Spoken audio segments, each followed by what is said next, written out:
Hello, this is Mr. Molo for your lesson for Wednesday, September 9th. So if you look in Schoology, which you obviously did to get to this video, you'll see that there's not going to be a whole lot in here, and this is a good predecessor of what's going to happen during the school year with Big Ideas having all the stuff that they have online. Schoology is not going to have all of our stuff there. So if we go to Big Ideas, so in my last video I made my account password, I had it all saved there. So now when I log in, there's some resources here. So if you want to see a copy of the book or you need a calculator, things like that, that's what you can do here. The tab that you're going to probably use the most here is the assignments tab.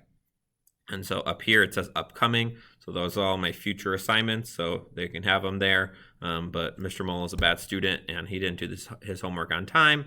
So his one assignment that I have there is in the overdue. So you'll have something here in the upcoming, but I didn't do mine, so it's in the overdue. So note, if you ever don't do a homework on time and you don't see it, like, oh, it disappeared here, I can't do it anymore, that's not true.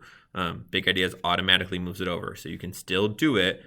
I don't have to approve anything or reassign it or do anything. It's just in the overdue instead of the upcoming, okay? Usually I'll have a note in here. Try this for practice, okay? And then we'll hit enter.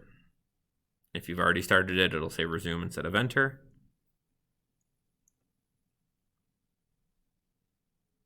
And then we wait for it to load. Okay. So there's some functions here. So on this and on most homeworks, I give you 2 checks. So which means you can check your answer twice and it'll tell you if it's right or wrong. So here, -5 plus -2 is -7. Check answer gives me a green check mark. That means I got it right. I can move on. And then it even tells me up here how many questions I've answered. Let's say I get something wrong. Oh, that's not right.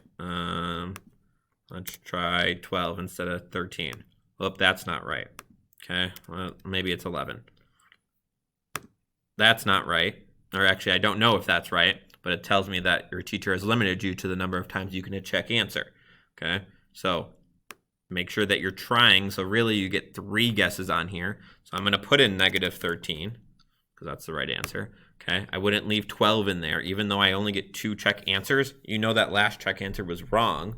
13 wasn't right. 12 wasn't right. You know 12 is wrong. So really you get like 3 check answers, except I don't know if this one's right until I end up hitting submit. Okay, and then you'll see here there's some calculator here for you. So you need to do some adding, subtracting, multiplying, dividing, stuff like that. Or even if you need to graph something, when we get to some later stuff, this is how you would graph things. Okay, so if you have something there, then we can graph on that. And then important with Big Ideas is sometimes, especially with Wi-Fi, the Wi-Fi goes out. If you click on your name up here, you have a couple options. So I would save probably every couple questions just to make sure that it's there. And it doesn't remove anything. It doesn't make you start over. It just saved so that you kind of saw the screen flash a little bit there. Save and exit when you're leaving class and ready to go home, and then make sure you hit submit when you're all done with the assignment. Even if you finish it and don't hit submit, I don't know that's done. So a lot of times last year when kids had missing work, it was already done for them. They just forgot to hit the submit button. So this will be your first assignment. So we'll kind of test this out and see how it goes.